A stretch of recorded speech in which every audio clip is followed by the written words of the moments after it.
You're listening to the Unlocking Africa podcast.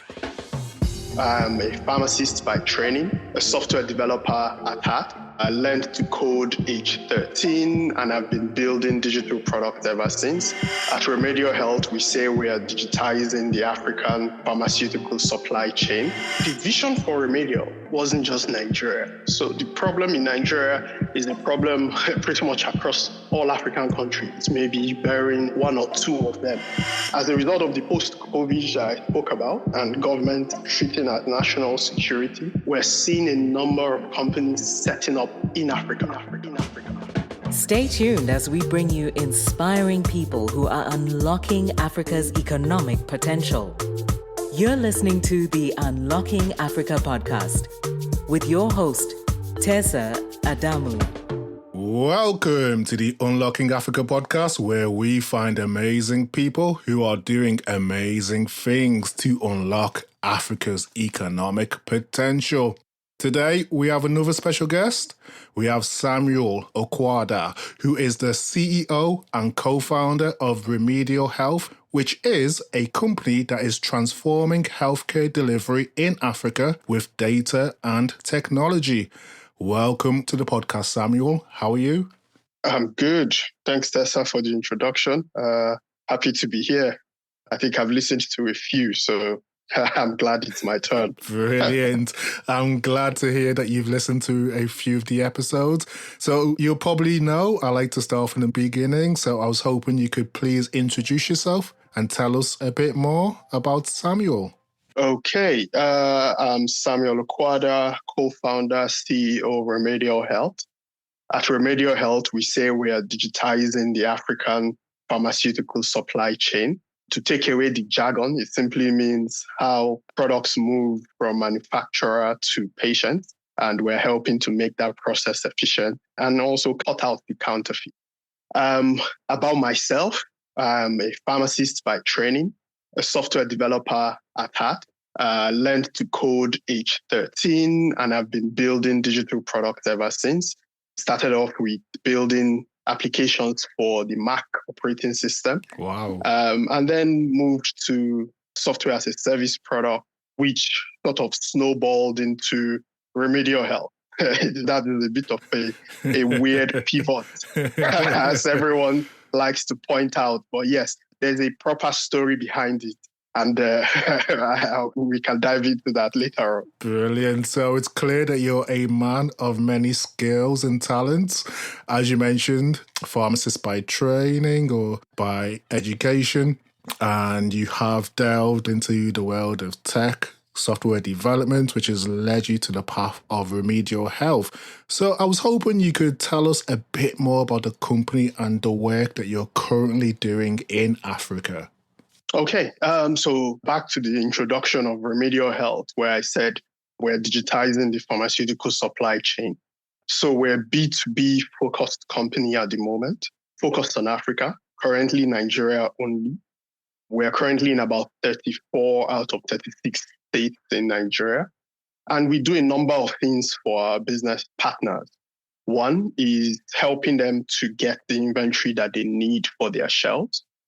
Two is providing software so they're able to run their pharmacies more efficiently. Three is payment solutions to help them collect money from their customers. We also have inventory financing solution that helps businesses who typically cannot get loans from traditional banks. And we help them with inventory financing to ensure that they're able to do their business and scale without necessarily having the cash. There are a number of other things in the works which would become clear over a few months. But yes, that is what Remedial does. We work with over 5,000 pharmacies at this point in Nigeria. Oh, wow. Over 200 manufacturers. And these are either manufacturers in Nigeria or manufacturers outside Nigeria. So in India, China, for example. And we also help the manufacturers ensure that, one, they are able to reduce the amount of counterfeit of their product that is sold in the market. We also help them out with access to market. So if you are an Indian company looking to come into Nigeria, we can help with access to the market as well. And then data, which is another interesting thing that we do for manufacturers and suppliers, which is when I sell my products, what is the supply chain looking like? Where does this product end up? And what quantities are sold? What is it being sold for? Right now, Africa is a black hole in terms of data. So Yes. we're doing our bits there as well. So you mentioned there that you're a B2B company and you do a lot of things for your partners or clients, which involves a lot of activities throughout the supply chain or value chain. So I guess going back to your journey, you studied in the UK and then moved back to Nigeria. Do you think that your time in the UK somehow shaped the way that you approached launching and growing and also maintaining Remedial Health? Oh, yes. So when I get this question, I usually associate it with a little bit of privilege. Yes. Like, you were privileged enough to go to the UK for studies. Do you think it had an impact? The answer, quite simply, is yes. Okay. I learned to code in my parents' living room at age 13 with dial-up internet back then and a massive desktop computer.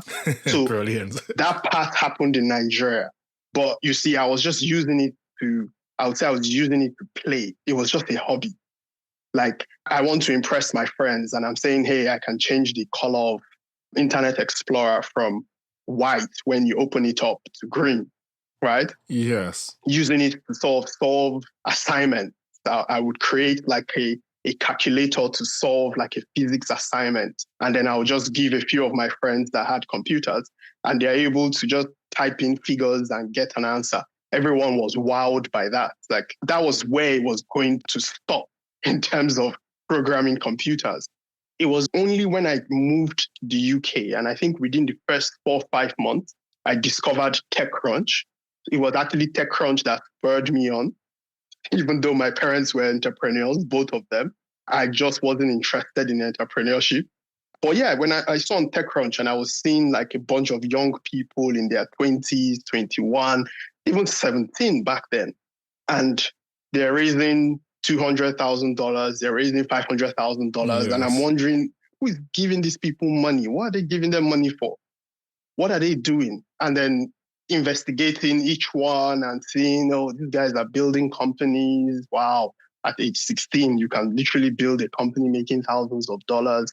And that was what spurred me on that. Hey, Sam, you know how to code. What are you doing? Use it for something productive. And that was literally, I would say, that year I moved to the UK, maybe 2 months later, I started my first business selling Mac applications online. Oh. Which that business is still, I was just even saying it to someone 2 days ago. That business is still alive today, 13 years later. I was renewing the domain name when I said that to someone that, wow, this is like 13 years of entrepreneurship. But yes, it was that move to the UK that helped to get me going. Brilliant. So you've detailed that your time in the UK shaped how you approached launching and growing Remedial Health. So if we step further back, can you tell us more about the actual inspiration behind starting Remedial Health and what challenges you did face during the initial stages? Okay, so going back a little bit, at some point I had switched to creating software as a service product because I like the recurring revenue side of things than the one-off sale that I was doing with the Mac apps. So I started doing that and I felt I can continue to run this business, but I've always wanted to return back to Nigeria after school. So I was plotting a pharmaceutical business in Nigeria. Okay. When I finished, I worked for a year in the UK as a pharmacist, moved back to Nigeria, and started a business called Kensington Global. That business is still active today, and it's pretty much a subsidiary of Remedial now. That business was quite simply a trading business. I registered a few products with our version of the FDA in Nigeria, which is called NAFDAC. Yeah. Registered those products, got a manufacturer in India to basically contract manufacture them for me. And when we started that business in 2018, in fact, I say we, it was literally just myself alone at that time. Wow. When I started that business in 2018, we were bringing in about 3-4 different products from India and selling to the market in Nigeria. Now, to give a bit of explanation, when I say selling to the market in Nigeria, it is actually selling to the market in Nigeria. So in Nigeria today, what you have is open air markets where we sell medicine wholesale to pharmacies and hospitals. And again, when I'm also saying Nigeria, I want you to think of Africa because it's pretty much the same across board. Yeah. So you have these open air dirty markets. When I mean dirty markets, these are markets that you have mud everywhere. You have very tiny shops stocked to the ceiling with medicines. There is no regard for temperature controls. There's no regard for humidity control. Anyone can set up a shop and become a medicine distributor at any time. That is the market where we're selling medicines wholesale. So this is where I had to find distributors for my own product to also sell these medicines. Now, as you can imagine, with such a cake way of doing business, there are several issues. I'm coming from the UK where things are more fluid and move without having to apply too much effort, plus running a SaaS business. And then I'm now in a market where everything is very traditional, paper and pen. There is nothing like Zoom or Google Meet meetings. It is, you have to go to the market and see someone face to face. Very traditional. So there were very massive inefficiencies with that. But what started Remedial for me was COVID. Yeah, so during COVID, there was a lockdown in Lagos. And within about 2-3 days of that lockdown in Lagos, I started getting calls. So people reaching out directly to me. And these were pharmacies and hospitals. Typically, we don't deal with pharmacies and hospitals. We were dealing with these big distributors in those markets who then distribute or wholesale those products to pharmacies and hospitals. But they were finding my number online and reaching out and basically saying, hey, we would typically buy your product from the market, but the market is shut because there's COVID lockdown. Yes. But the pharmacies and hospitals are allowed to operate as healthcare professionals. So they were reaching out to basically say, hey, can you supply us directly? And for me, the first thing was, no, that is not the business model. I prefer to sell. Call me if you need 100 cartons. Call me if you need 200 cartons, right? I prefer the bulk sale because these things are not cheap. For each consignment coming into Nigeria, I'm probably spending about $100,000. Yes. So I can't be buying or selling $1 worth of product. It has to be quite significant. But you see, that happened a few times before I then decided that, hey, you've known about these inefficiencies in our market, in the way we distribute medicines. It's probably time to fix it. And that's Remedial Health today. Fantastic. Thank you for that, Samuel. So I guess if we take a few steps forward, you've slightly touched on this. How do you believe Remedial Health differs from other pharmaceutical marketplaces? I mean, what makes you unique? What value do you provide to your customers? Okay, so good question. So how are we different from others? One is a proper understanding of the market. And I know people can easily say that, but I mean that in all honesty. It's a proper understanding of the market. So one thing I typically say to would-be entrepreneurs is that, yes, you can code and put up a website, but remember that behind that website, there has to be a business. Yes. and if you know nothing about that business, you will suffer, right? Especially in the early days when you're not able to hire all the expertise that you need. If you know nothing about the business, you will suffer. So in our case, before starting Remedial Health, I had already had this pharmacy import and distribution business for pretty much about 5 years, bringing in medicines. In fact, I think by the time we started Remedial, I've registered about 12 products at that time. So it was a pretty significant business, 100% owned by me, no investor money whatsoever. Wow. And I was doing that business before Remedial. So I can't ignore that part. I knew the market very well. My co-founder, Victor, has been a pharmaceutical sales representative for well over a decade as of the time we started Remedial Health.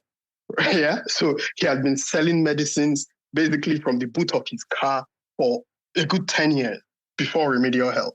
So there is that expertise, I would say, from both of us. What you even find is that the management team of Remedial Health were people that we all, like both of us, knew in the industry before Remedial Health. So we didn't need to, hey, we need to find an operations manager and we are going to, no, we already knew this person. We've known him for 3 years. He's excellent at this. Come and do operations. So that was the first thing. The second thing is, I also like to say, we're a technology company first. I'm a software developer. So for every challenge you give me, I'm sort of thinking about it in terms of almost like I'm thinking about it like I'm about to write code. One thing leads to the other. And if that doesn't happen, then it goes this other way. So for us, every single thing that we have today that makes Remedial what it is, we pretty much built. I know when I say to people, when they ask, okay, do you actually have any technology behind it? I say, yes, we pretty much built a full-on ERP system that powers Remedial. Oh. It's not a third-party solution. It's ours. And that is how we're able to move more efficiently than any other competitor. So for us, I would say it's mainly those two things. One, technology. We're a proper technology company. Two, expertise and many years of experience in the industry, which we brought into Remedial. Fantastic. Earlier, you mentioned the open-air markets that medicines are sold in Nigeria. Also, you touched on your understanding of the markets and your pharmacy distribution business before Remedial. So you're probably aware that there's figures by the likes of the WHO that estimate 100,000 deaths a year in Africa are linked to counterfeit drugs, and 30% of medicines sold in Africa are counterfeit. What do you believe can be done to fix this issue? Okay, so maybe the first thing I would say is the number even makes it sound a bit good. It's worse than that. Oh, wow. Yes. So Africa is 30%, which is correct. A place like Nigeria is 40% counterfeits. Wow. In terms of deaths, it's about 500,000 a year. And that is, I would say, underreported, because there are a lot of deaths in Africa that are usually not recorded, no autopsies. Yes. We just basically put the person in the ground. So I would say that figure is probably times 2, times 3 of 500,000. Now, what can be done about counterfeit? The first thing is the problem with the market. Remember, I described the open air market where anyone can literally set up tomorrow and start selling medicines wholesale. Yes. So the first thing is we have to get rid of those open markets. The regulators have spoken about this for many years, well over a decade. But for some reason, they haven't gotten around to actually doing it. Two, to sell medicines in Nigeria, you need to be registered by the regulator. What you find is that, yes, in some cases, they're a bit strict. In others, they are not. And typically, enforcement is not regular. So I can set up the business, start selling. When I hear any rumors of them going around, I shut the business just for maybe a day or two, and then I'm back doing what I'm doing again. 3 is relaxed borders. As much as we say, yes, the government is actually in control of our borders, they aren't. That is just the fact. A lot of these counterfeits still come from the places where we buy the genuine products. So I'm referring to India, China, for example. As much as they produce a bunch of good, genuine medicines, relatively affordable medicines, they also produce a lot of fakes, a lot of counterfeits. If the borders were tightly controlled, where anything that's passing through is checked, that is fit for consumption, then it would be a lot better. Until then, we would probably still have these counterfeits. That is also not to say that we don't produce the counterfeits even in Africa. In fact, even in Nigeria, we do produce a lot of counterfeits. It's just enforcement. Is the regulator able to check these things regularly and ensure that there are stiff penalties for anyone caught doing any of this illegal business? Interesting. So you've detailed their solution to counterfeit medicine is getting rid of open markets and stricter borders. And I guess one of the challenges that we have is the fragmented marketplaces, which you've detailed as well. So in order for us to enable that, we need to create greater visibility in the supply chain for manufacturers and distributors. Can you talk us through some of the work that you're doing in this area? Okay, so for example, we typically say any product you buy from Remedial is 100% genuine. And we're able to give that assurance because we buy directly from the manufacturers, or we get those products directly from manufacturers. And these are manufacturers who have gone through the regulatory process. We have to also bet that they've gone through that regulatory process and we're fine with whatever the outcome of that process was before we start to hold their inventory for sale. So on one hand, we're able to do that. In fact, last year, we sold about 100 million individual packs of medicines. And if you sort of apply the 40% figure for Nigeria counterfeit, it basically means we replaced approximately 40 million individual packs of medicines in the market that would have been counterfeit. So that is the impact of the work we're able to provide these medicines to pharmacies and hospitals in a timely manner, in a very efficient way that prevents them from relying on the old way of buying these products, which is basically a gamble. Because when they go to the market to buy, if you're buying 10 packs, chances are 4 out of 10 are counterfeit. That is the gamble that every healthcare professional is sort of playing with in Africa, right? So if we're able to get these medicines to them in a timely manner, such that they don't need to rely on the old way of doing it, I think that's where the impact for us is. If you also think about the approximately 500,000 deaths that I spoke about earlier, or even more, and you try to do some sort of comparison, I would say at least we've sort of saved one life, at least one, that would have probably been lost as a result of this counterfeit medicine. So you've detailed your medicine is 100% genuine. Also talked us through the process that you use to procure the medicine and ensuring that no counterfeit medicines enter your supply chain. I'm assuming that this process is not cheap. And I know one of your core commitments is to provide affordable medicines. So how do you manage to achieve this whilst having all of these rigorous processes in place? The business of pharmaceuticals, I wouldn't say it's not a very high margin business, especially when you are dealing with affordable generic medicines. It's not a very high margin business, but there is some margin in it, right? The trick is in how do you source these medicines? What is your expenditure in sourcing these medicines? Storing the medicines, what does that also cost you? And then when someone buys, moving those medicines from one place to the other. Yes. What we've been able to figure out on our end is how to do all of this within that little margin that we can make on those medicines. I hope I didn't make it sound too bad. It's actually not that bad. No. And it's just principally of business. As long as you can cover your expenses, then you have a business. And we wouldn't be a business if we were not able to cover that. Doesn't mean it comes easy because especially in a country like Nigeria, moving an item from point A to point B in itself is a challenge. I usually tell a joke to people that our investors invested in Remedial Health, but they pretty much invested in two companies. And I am the CEO of two companies. One is Remedial Health, which does the healthcare distribution.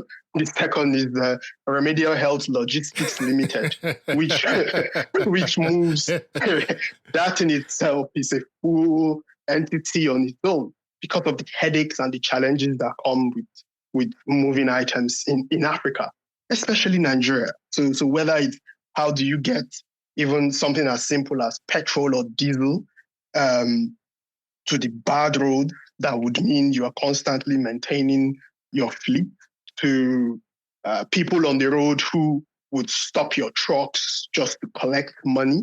They give it any sort of random name, but at that time, you can't argue with them. You have a business to run, your stock and your drivers are at risk, you literally have to pay just to keep going. And they will probably be there again in 2-3 days' time to extort you again. Or law enforcement just trying to show their powers without any justification. So it's a massive, massive challenge. But we had to build that if we wanted to fulfill the promise of getting medicines from one place to the other efficiently and timely. So yes, we had to go out and build that at a cost. But we had this scale where we're able to justify all of these costs. Well done, well done. So compounding all of these challenges, you've had to face global events such as COVID-19, inflation, and also more recently, the removal of fuel subsidies in Nigeria. How have these events impacted the work that you do? Quite frankly, as you can imagine, negatively, especially in a place like Nigeria, where we've had recently a change in government. Early this year, we had cash crunch, where there was pretty much no cash in the economy for people to go about their business.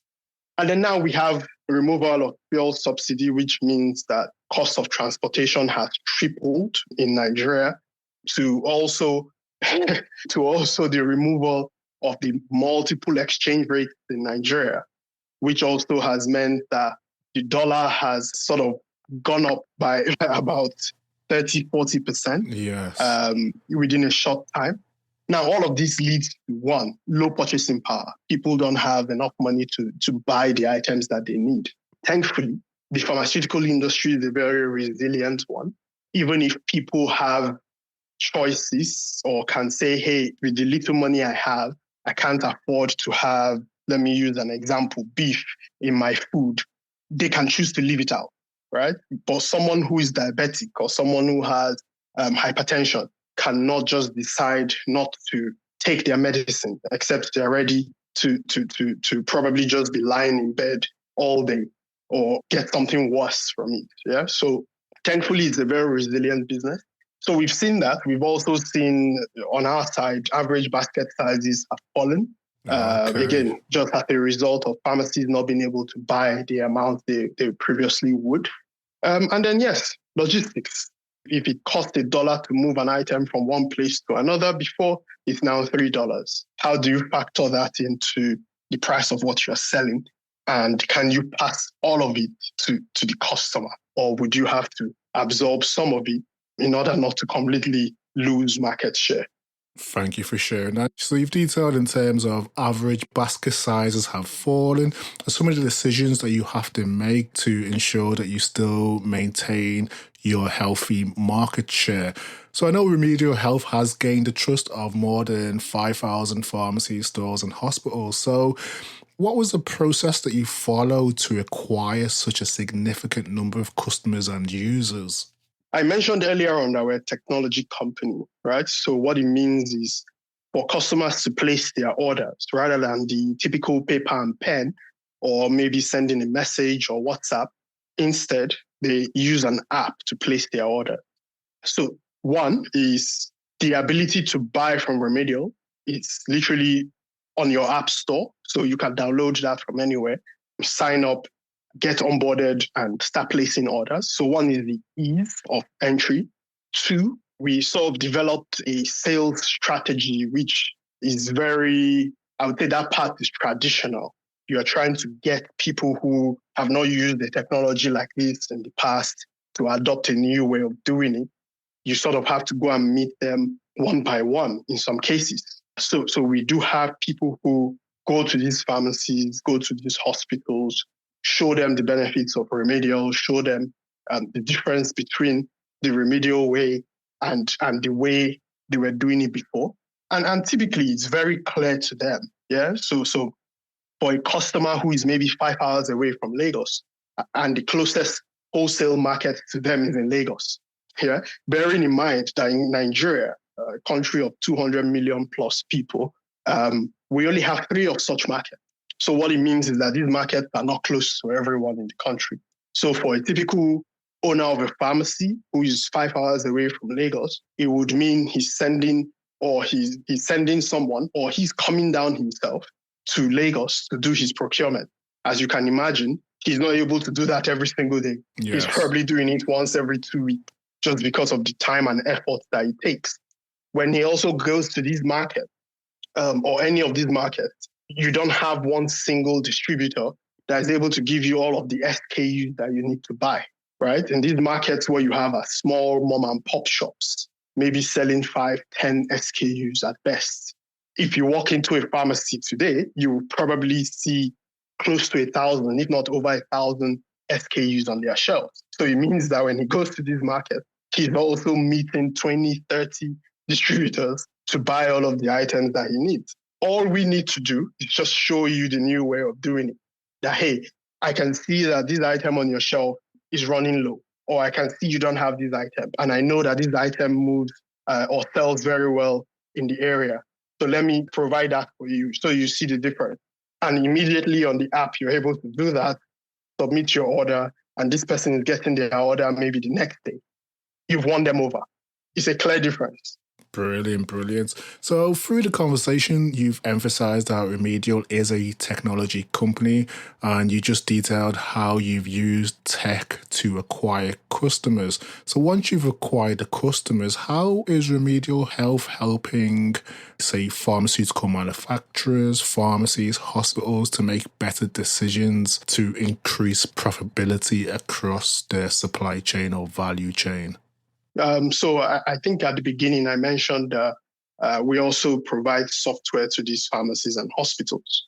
So one of the features of this software that we provide to them is, one, the ability to inform them when, for example, their shelves, they are running low on certain items. 2, they have products that are getting to expiry. The system is able to give you prompts that helps you to act quickly as a business. The system is able to help you automatically reorder the products that you need for your shelf. And this system, I would say, is intelligent in the sense that over time, the more you use the software, it's able to then tell, hey, you typically would use, say, paracetamol, for example. You typically sell, say, 300 packs of paracetamol in a given month, right? And without you running low, maybe 5 days to when you should be running out, the system is able to prompt you to reorder that item and give you sort of a quantity based on usage and depletion to basically help guide your purchasing decision, so that way you are always sort of at optimal inventory level in your pharmacy. So that's one. We can also help with, for example, we're entering into the rainy season in Nigeria, and the system is able to prompt you to get products that are suitable for the season, or products that would sell a lot during the season. So you don't have antimalarials on your shelf. It's able to recommend that you get those because, hey, in your area, other people are buying gradually, and this is the season. So you need to stock up.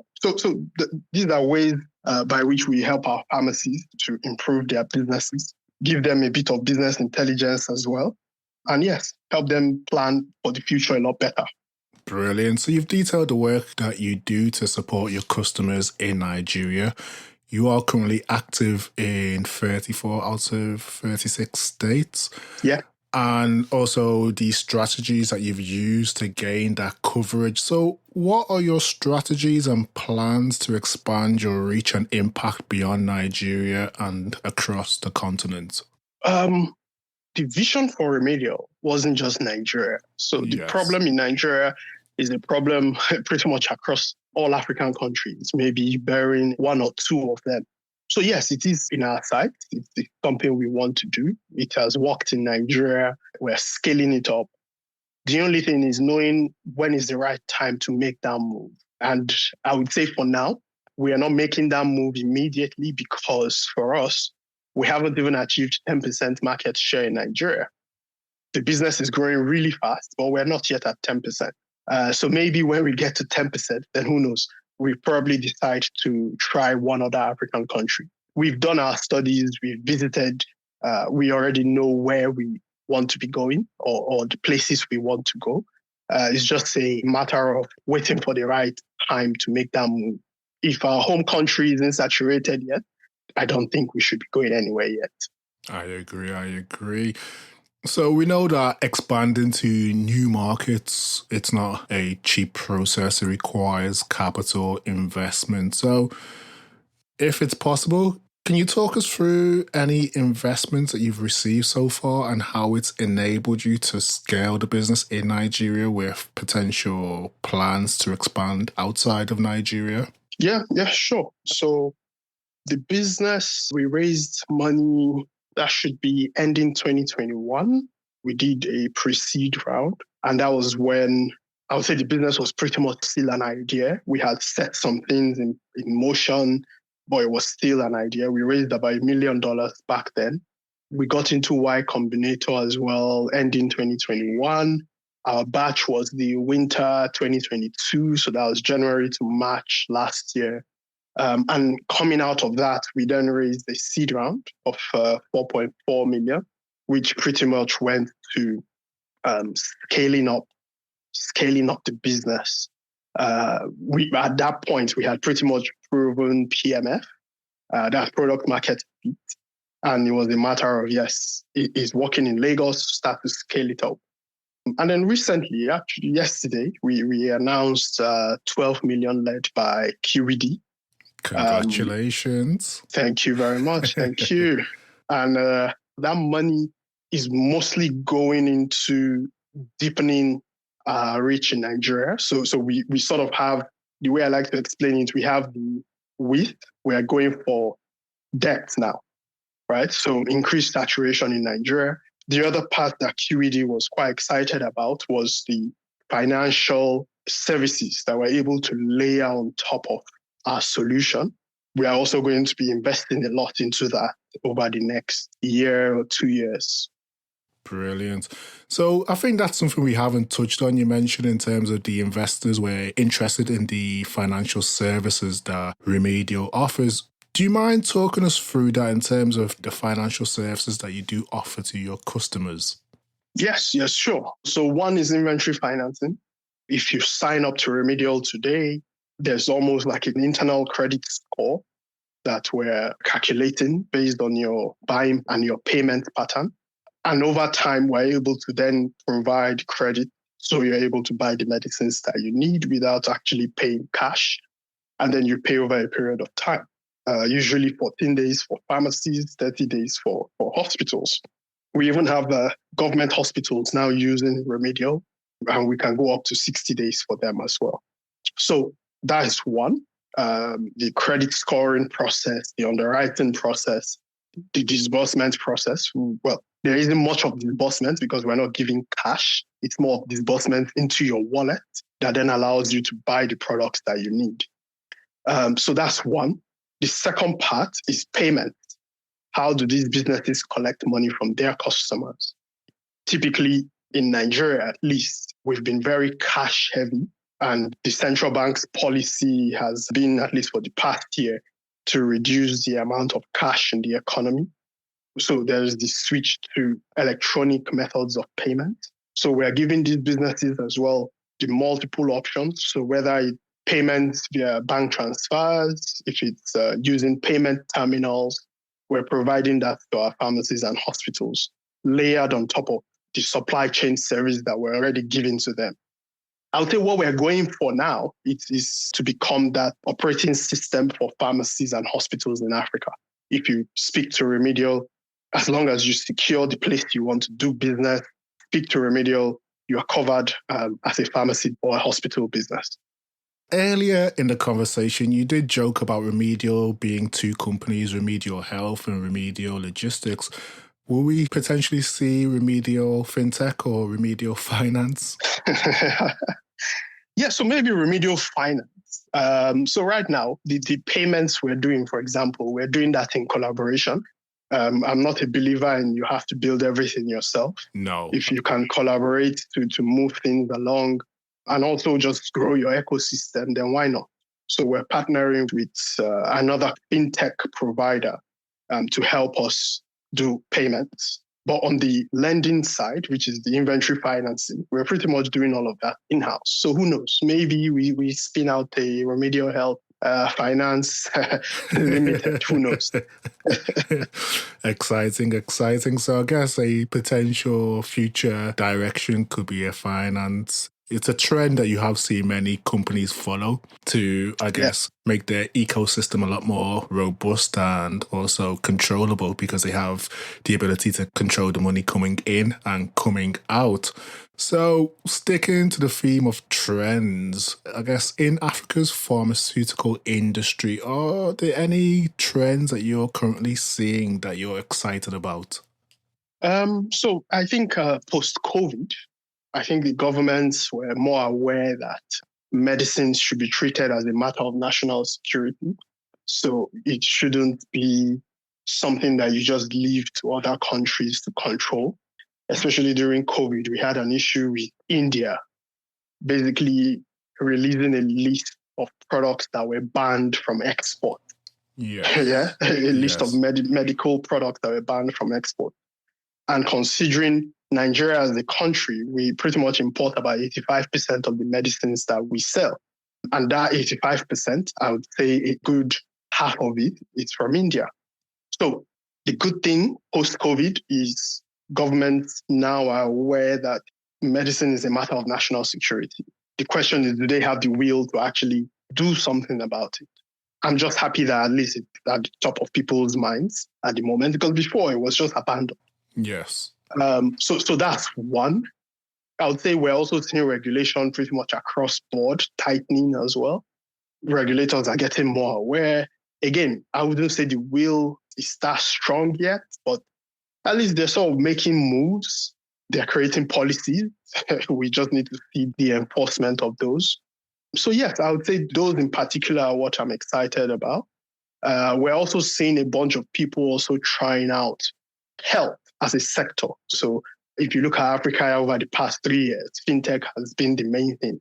Everyone is jumping into fintech. Yes. So it is nice to see a few people beginning to try out health tech.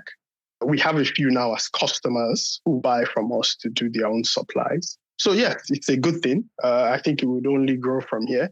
And I said the industry is massive. Healthcare in Africa as a whole has been neglected for decades. So whether it's in distributing medicines or in providing primary healthcare, tertiary healthcare, or even other services related to healthcare, it's lacking across board, across every single country in Africa, across every single one. No one is left out. So there are opportunities. It's just, a matter of time. And with more funding coming into the continent for it, I think we'll see a lot of changes and improvements over time. Awesome. I hope so too. So moving on from trends and looking at the future of Africa, where do you see Nigeria or Africa's pharmaceutical industry in 5 years' time from now? Where do I see Africa? So one, it would just keep growing. I think in 5 years' time, it would, if not double, it would be probably at least 60-70% of what it is right now, because it's growing really, really fast.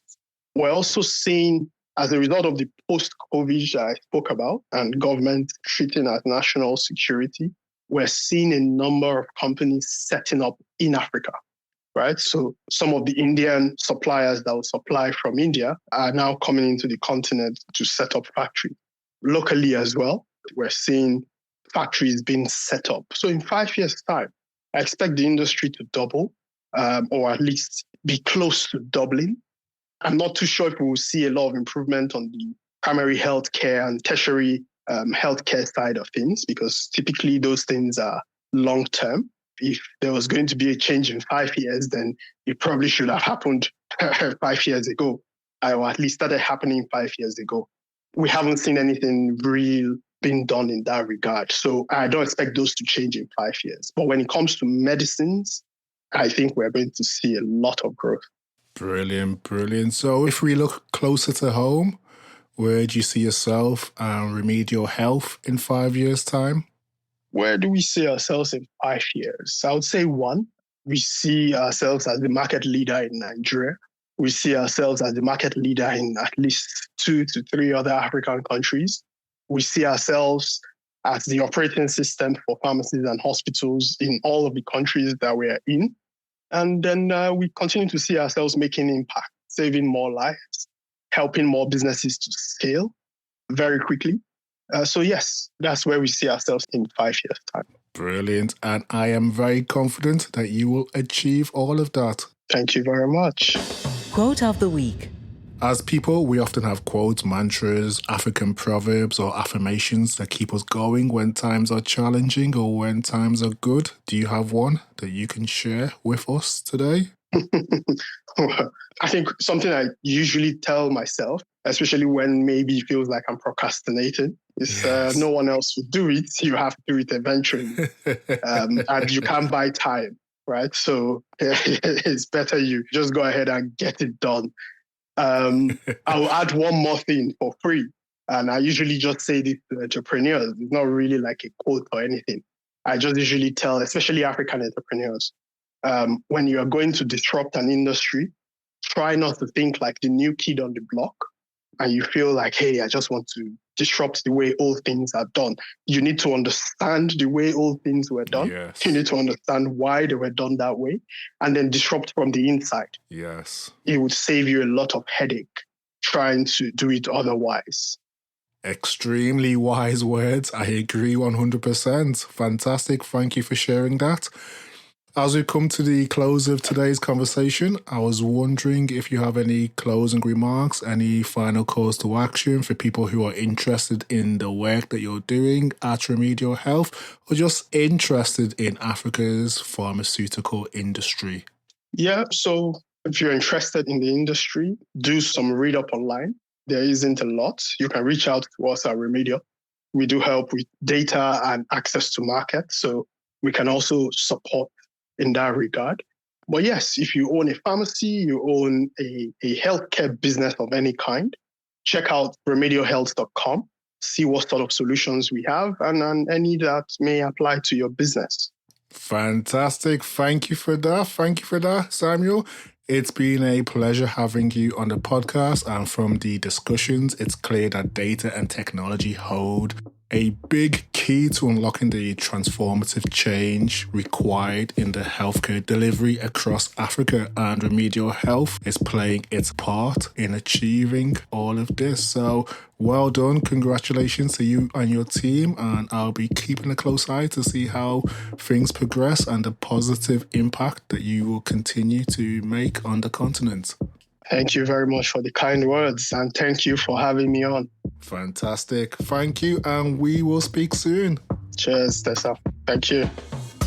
Thank you to everyone who has listened and stayed tuned to the podcast. If you've enjoyed this episode, please subscribe, share, or tell a friend about it. You can also rate, review us in Apple Podcasts or wherever you download your podcast. Thank you, and see you next week for the Unlocking Africa podcast.